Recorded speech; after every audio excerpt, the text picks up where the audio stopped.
Hey guys! Kyla here and welcome back to my channel. For today's video guys is another unboxing and the phone that we will be reviewing today is the Honor 200. So kung hindi nyo alam guys, meron din akong ginawang phone review and unboxing ng Pro version ng Honor 200, which is the Honor 200 Pro. And if you want to watch that, the link is in the description below. Pero ngayon guys, dahil nandito ka sa video na ito, ngayon ay pag-uusapan natin kung anong meron dito kay Honor 200. So wag na natin patagalin guys, and let's start the unboxing.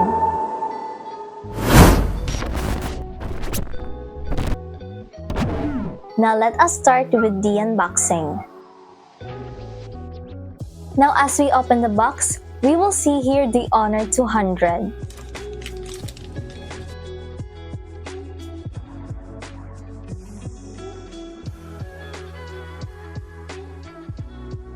A SIM ejector tool,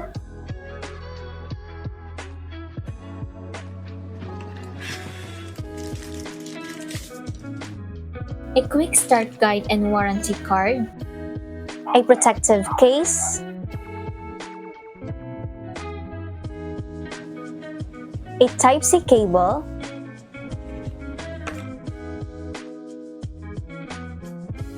and also the 100 watts Honor Supercharge. Now let us talk about the design of the Honor 200. So for its design guys, we have three colors for the Honor 200.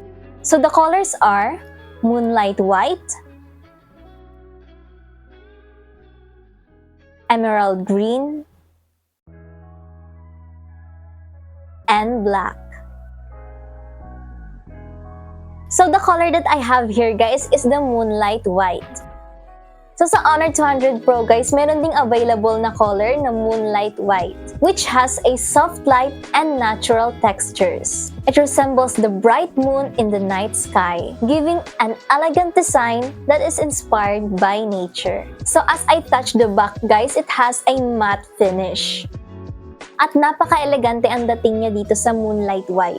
The Honor 200 also has a 7.7mm ultra thin.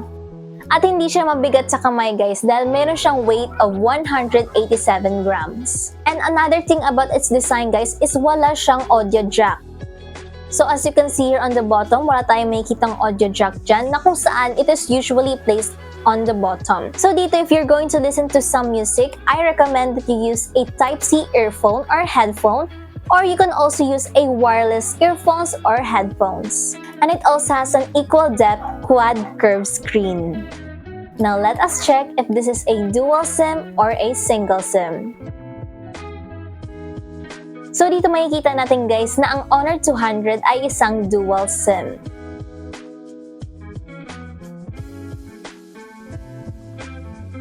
Now let us talk about the display of the Honor 200. So for its display guys, it has a 6.7-inch quad curved AMOLED screen display. And as always guys, I am a fan of the AMOLED screens.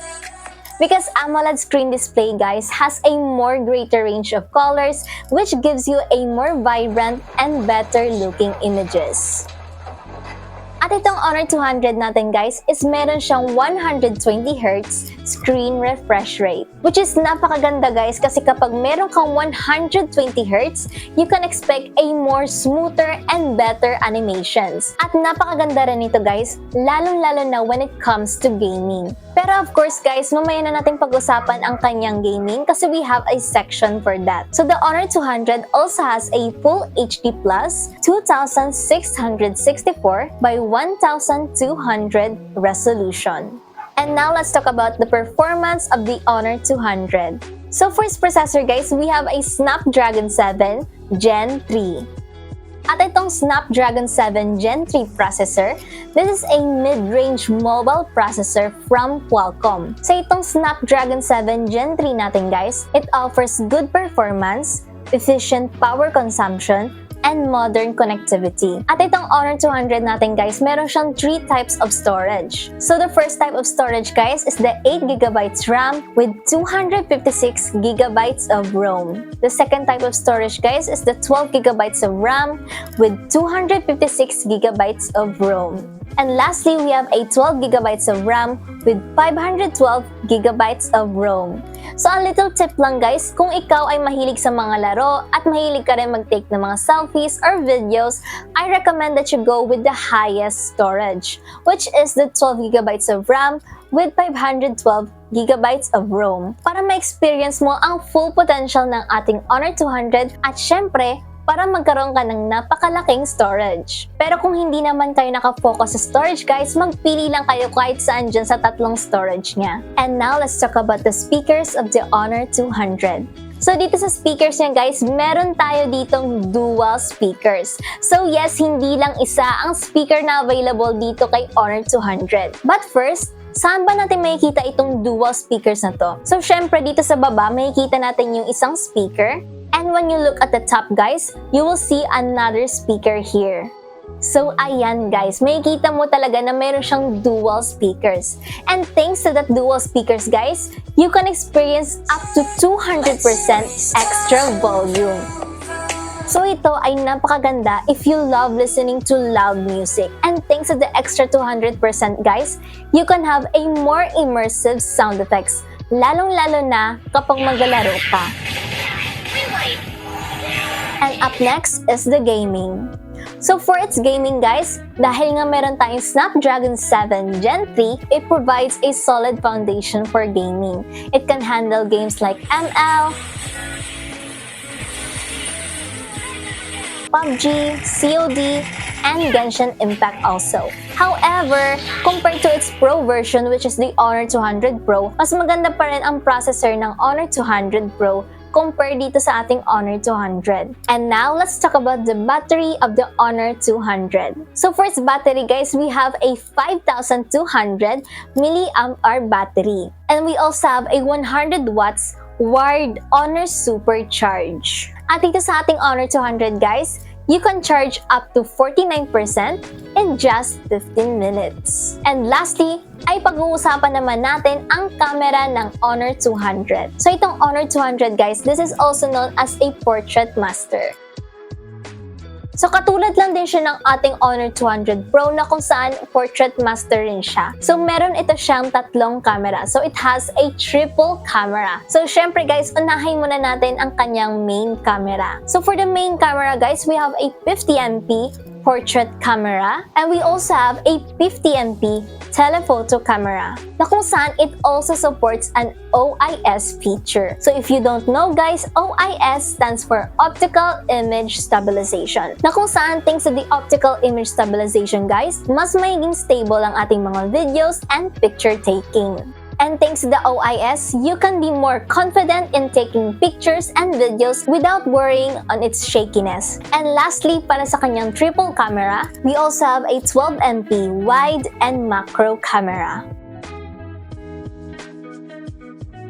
And now for its front camera, we have a 50MP portrait selfie camera. At dito sa ating Honor 200 guys, it can handle 4K recording. And a little heads up lang guys, when it comes to the camera, yung ating 4K recording guys, it only has a 30 FPS. So hindi available ang 60 FPS natin guys. Pero pwede mo na siya gamitin kapag nakaset tayo sa 1080p. So when it comes to the 1080p recording, you can switch from 30 FPS and 60 FPS. And I will also provide a few pictures and videos for you to see. Napamangha talaga ako dito guys sa kanyang camera kasi napaka-solid at napakaganda talaga ng mga kuha niya.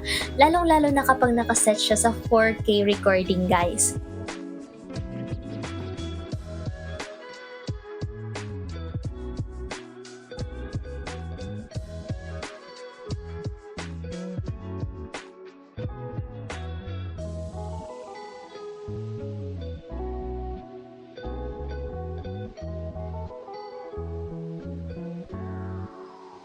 And up next is the portrait shots. So dito sinubukan ko yung hardcore na filters and napakaganda talaga niya. Lalong-lalo na yung first filter niya which is the hardcore vibrant. So napakaganda talaga siya and perfect na perfect siya for vibrant shots.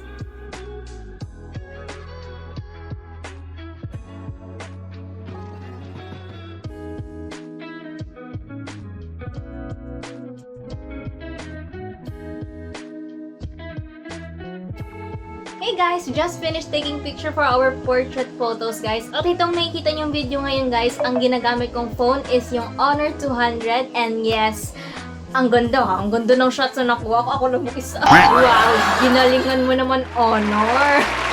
Ang ganda. Sheesh. So parang naka-DSLR na ako, babe. Ayun na nga guys, bili na kayo ng Honor 200 guys. So yun na nga guys, let's continue with our video. At hindi dyan nagkatapos ang ating video guys kasi meron pa tayong pag-uusapan na other features dito kay Honor 200. So dito kay Honor 200 guys, meron tayo ditong AI imaging. So dito sa AI imaging natin guys, meron tayo ditong AI eraser and AI bokeh adjust. So ang i-highlight ko lang dito guys is yung mga nagustuhan kong features. Katulad na lamang ng AI erase. So itong AI erase guys is napaka-handful ito. Lalong-lalo na if you want a picture perfect moment. So I think lahat naman tayo makakapag-relate when it comes to the photo bombers. So minsan kasi guys or madalas may mga photo bombers talaga dyan. So if you want to erase those photo bombers, napakadali lang yan with the help of the AI erase. So with the help of the AI erase guys, you can easily remove your photo bombers by just encircling those photo bombers. All you have to do is select your picture, click edit, and click the AI erase. Then just simply encircle those photo bombers and wait for a few minutes and there you go. You now have a picture perfect photos without any photo bombers in the background.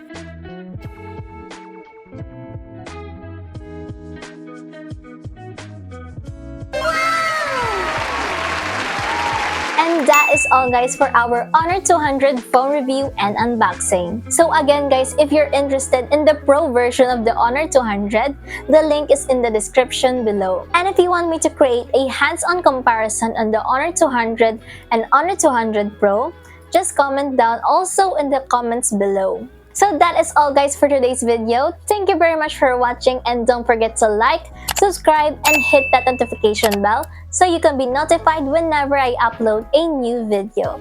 So that is all guys. See you on the next phone review and unboxing.